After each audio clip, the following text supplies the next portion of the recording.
हा बाहेरच. हा बाहेर काही प्रॉब्लेम नाही म्हणा. बाहेर काय होतं माहिती आहे का, आधार कार्ड आणि ते लागत ना. हा तेवढं आहे. हा तेवढं आहे म्हटलं. आणि पैसे लय वेस्टेज जाते ना. हा हो आणि तेवढे पैसे तुम्हाला काम येईल ना. ते पण खरं आहे. हा ते पण खरं आहे. हा मग तेच ना. हे फोन साधा आहे कोणता आहे? साधा आहे. हा मग तेच ना. साधा आहे. नाहीतर जास्त एवढं टाइम कसं काय बोलले असतं. नाही साधा आहे. हा साधा आहे. हो का. हो. मी गुलमंडी छत्रपती संभाजीनगर मधून रमेश पाटील बोलतो. थोडं काम होतं. मी म्हणलं ताई एक विषय होता तुमच्याकडे, बोलू शकतो का 2 मिनिटं? बोला ना. ताई आता ते फोन आला होता मला. यांचं असं म्हणणं आहे की बाबा तुम्ही घरी येऊन जा, वापस जे पण झालं गेलं ते सोडून द्या. असं म्हणणं आहे त्यांचं की बाबा ठीक आहे. माझं काय म्हणणं आहे माहिती आहे का ताई, ऐका ना, लोक बदमाश राहते. जेव्हा पण तरुण आहे तुम्ही तेव्हा तुमच्या जे फिरतील बिरतील नंतर हाकलून देतील. माझं असं म्हणणं आहे की 2 लेकरं नका सोडू तुम्ही, असं म्हणणं आहे माझं. हॅलो, ऐकते मी. म्हणलं 2 लेकरं नका सोडू. कशाला दुसऱ्या माणसाच्या नादी लागून ते बरबाद व्हायचे काम आहे ना. आता तुमची एक रेकॉर्डिंग होती की बाबा ते तू म्हणे की तुम्हाला ते लॉजवर आधार कार्ड लागतं, पॅन कार्ड लागतं, तुला पैसे काम येतील तेवढे. तर बघा 2-3 हजारासाठी आपली इज्जत कशाला वाया घालायची ना. हो तर त्यांनी सांगून सवरून केलेलं आहे त्याला. काय म्हणले? त्याला सांगून केलेलं आहे मी ते. कोणाला? नवऱ्याला? हो. काय म्हणजे? आणि मी गेले नव्हते. मग 1 मिनिट थांबा. हॅलो, हा हॅलो, हा बोला. म्हणलं त्यांना सांगून केलं म्हणजे कसं? सांगून म्हणजे ते मला मजबूर करत होता. त्याला मी काय म्हणलं, मला मजबूर करू नको तू. कधी म्हणजे लफडं करायला का? म्हणजे असंच हे करायचं तो. हो का. म्हणजे काही 1 मिनिट. हा बोला. म्हणलं काय म्हणजे असं त्यांनी मजबूर केलं म्हणजे कसं? म्हणजे तुला याचे फोन येते, तुला त्याचे फोन येते, तू याच्या गाडीवर जाते, तू त्याच्या गाडीवर जाते. म्हणलं हे पाय, कामासाठी तर जावंच लागतं. बरोबर. पण आता ते डायरेक्ट तुमचं हे समजलं ना. आता मी पण तुमची रेकॉर्डिंग ऐकली. आता तर असं कळतं ना तुमचं अफेअर आहे बाबा कुठं. जे होईन ते होईन माझं आता, कारण त्याने माझी इज्जत म्हणजे कत्ते ठेवलीच नाही. अहो पण मला एक सांगा, आता लेकरावर काय परिणाम होतो? लेकरांचा तर विचार करा ना. त्याला जाऊ दे, तो गेला चुलीमध्ये.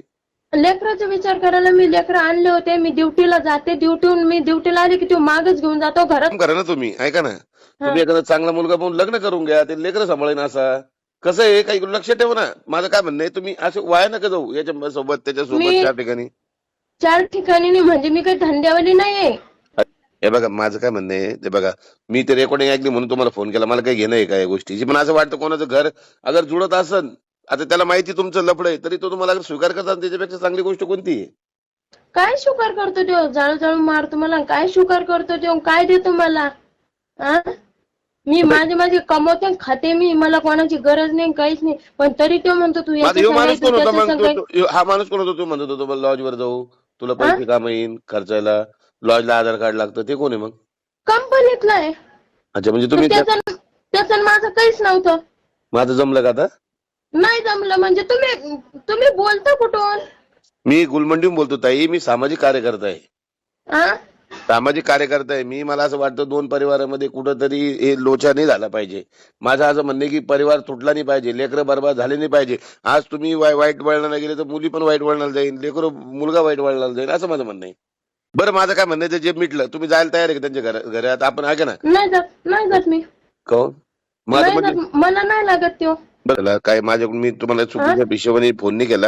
पण माझं असं म्हणणं आहे बघा, लेकरांच्या भल्यासाठी अगर होत असेल तर मला कॉम्प्रोमाइज करून घ्या, असं माझं म्हणणं आहे. बाकी घेते मला माझं डोकं जर खराब झालं ना, मी माझ्या बापाला बाप म्हणत नाही. मी ते लेकरगण माझ्या पोटचे, पण माझं त्याने इतकं डोकं खराब केलेलं आहे ना. त्याला जाऊ दे. माझं काय म्हणणं, त्याला चुलीत जाऊ दे ना. आपले लेकर काय सोडायचे? मला लेकरं बी नको, तो बी नको. मग असं आहे माझं काम. म्हणजे याचा अर्थ मला एक विचारतो, म्हणजे तुम्हाला त्या व्यक्तीबरोबर राहायचंच आहे का, कंपनीच्या माणसाबरोबर? तर त्याचं माझं काही नाहीयेच ना.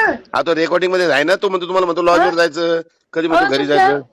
सर म्हणून बोलते मी तुम्हाला. तर ते आहे ना, तर ते मी त्याला सांगून सरून बोलले. ते आम्ही जेव्हा कंपनी जायचं ना, ते ओळखीचं होता. अच्छा. मला एक सांगा, ऐका ना. हॅलो, तुम्ही आता किती वय तुमचं? माझं वयशी त्याच्याशी घेणं काय तुम्हाला? एक मिनिट, आता ऐका. तुमचं आता वय जे पण XYZ अजून 10-12 वर्षाच्या बाद मध्ये तुम्ही म्हातारे झाल्यावर कोणी गिनणार आहे का? नाही गिनलं. जोपर्यंत माझे हातपाय चालते तोपर्यंत मी काम करणार आणि खाणार.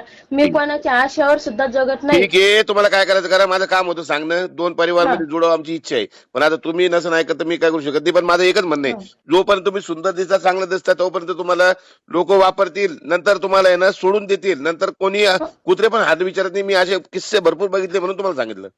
मी मला लोकांची पण गरज नाहीये. माझ्या मनगटात बळ आहे. ठीक आहे तुमची इच्छा. तर मंडळी ह्या आहेत रमेश पाटील यांची ही कॉल रेकॉर्डिंग असल्याचं सांगितलं जात आहे. मराठी एक्सप्रेस या ऑडिओची पुष्टी करत नाही.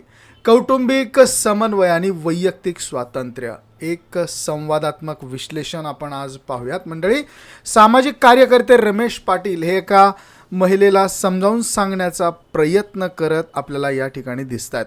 जोपर्यंत माझे हातपाय चालतात तोपर्यंत मी कुणाच्या आशेवर जगणार नाही, मला कुणाची गरज नाही, हा मुख्य संवादाचा विषय या ठिकाणी आपण समजून घेऊ शकतो.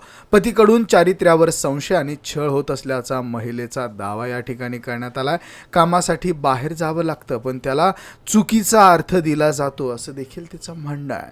रमेश पाटील यांनी मध्यस्थीसाठी प्रयत्न केलेला आहे. मुलांच्या भविष्यासाठी तडजोड करून पुन्हा घरी परतण्याचा सल्ला देण्यात आलेला आहे. रमेश पाटील जे सामाजिक कार्यकर्ते आहेत, एक अनोख्या महिलेसोबत ते चर्चा करताना या ठिकाणी आपल्याला दिसतात. मंडळी, आधार कार्ड आणि लॉज प्रकरणाचा उल्लेख या ठिकाणी महत्त्वाचा आहे. मुलांच्या संगोपनाचा आणि भविष्याचा प्रश्न असल्याचं या महिलेचं या ठिकाणी म्हणणं आहे.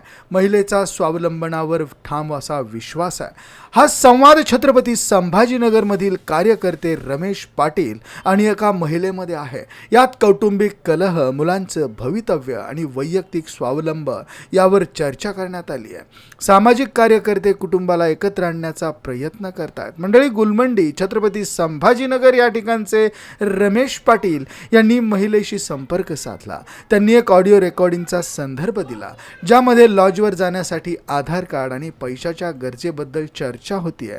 पाटील यांनी असा सल्ला दिला की अशा प्रकारे पैसे खर्च करणं व्यर्थ आहे आणि बाहेरील व्यक्तीच्या नादी लागून आयुष्य उद्ध्वस्त होऊ शकतं.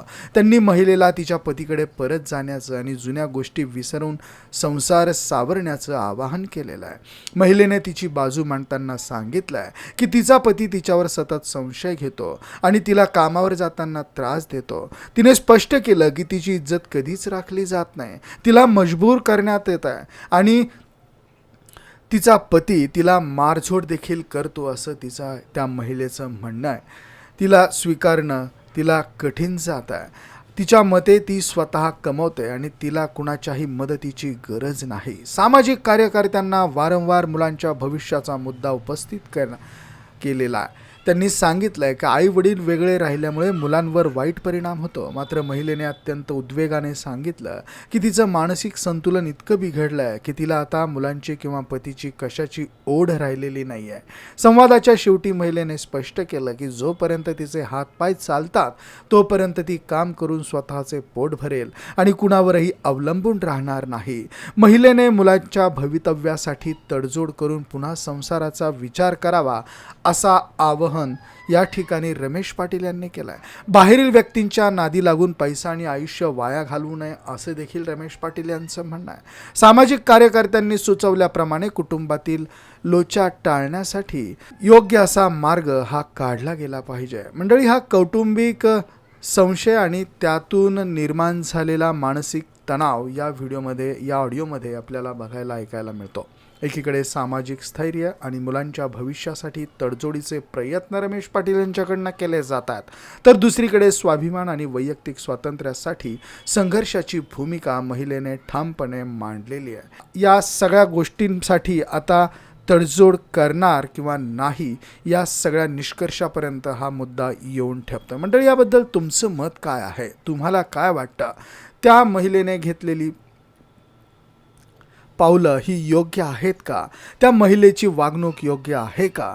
तुमच्या प्रतिक्रिया, तुमचे विचार हे अवश्य नोंद करा. व्हिडिओ तुम्हाला आवडला असेल तर शेअर जरूर करा. बघत रहा मराठी एक्सप्रेस.